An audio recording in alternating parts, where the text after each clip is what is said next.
I've come to Honda's technical studio in Brussels to meet one of their most important representatives, although I'm not quite sure who it is yet.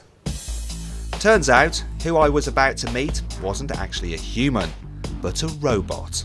Honda's famous humanoid robot, Asimo.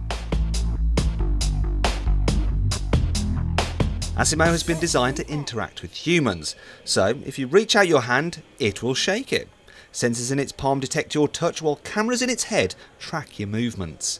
Asimo's stabilisation technology enables it to react if you upset its balance, moving backwards mid-shake if you push it, or stepping in if you pull it towards you. Thank you very much. This latest version of Asimo is the product of almost 3 decades of development. It all started back in 1986 when Honda built a robot which could walk, albeit very slowly and clumsily. In 1988 it was developed to walk more like a human being, and in 1993 a torso was added. By 1996 Honda's robot had become intimidatingly large, so in 1997 it was shrunk to a less threatening size, thankfully before being made autonomous. In 2000, Honda unveiled Asimo, which stands for Advanced Step in Innovative Mobility.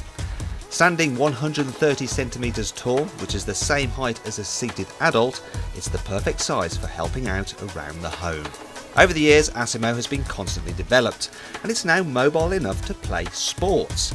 However, it's wise to warm up before any physical exercise, even if you're a robot. And as well as run at 6 miles an hour, Asimo can walk backwards and hop.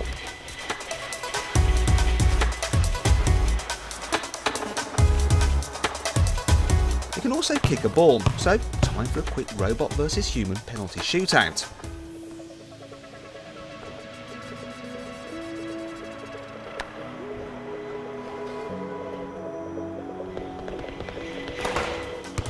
That's 1-0 to the Autobots.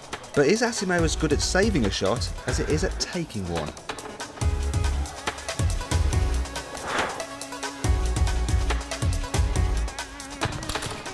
Looks like Honda hasn't trained Asimo to be a goalkeeper just yet.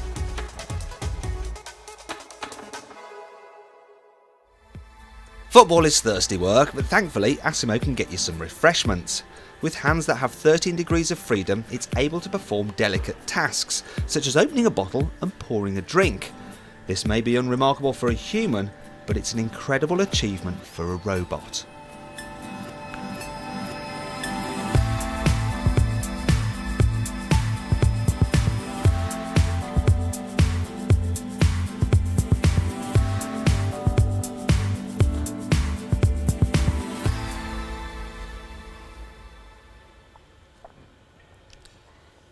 In total, Asimo has 57 degrees of freedom, and this allows it to dance, while its 52-volt battery can keep it going for 40 minutes.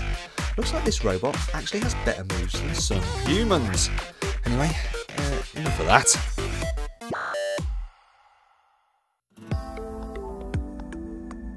Well, Asimo, I've got to go now, but it was very nice to meet you, and don't forget to write, okay, or email, or whatever it is that robots do.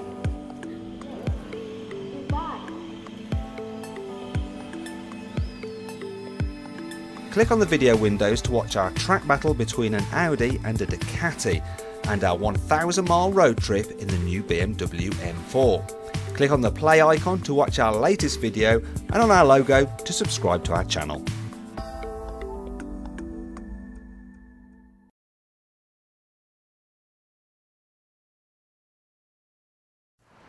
This man is Rob Spence, and he makes films. No, literally, his body makes films.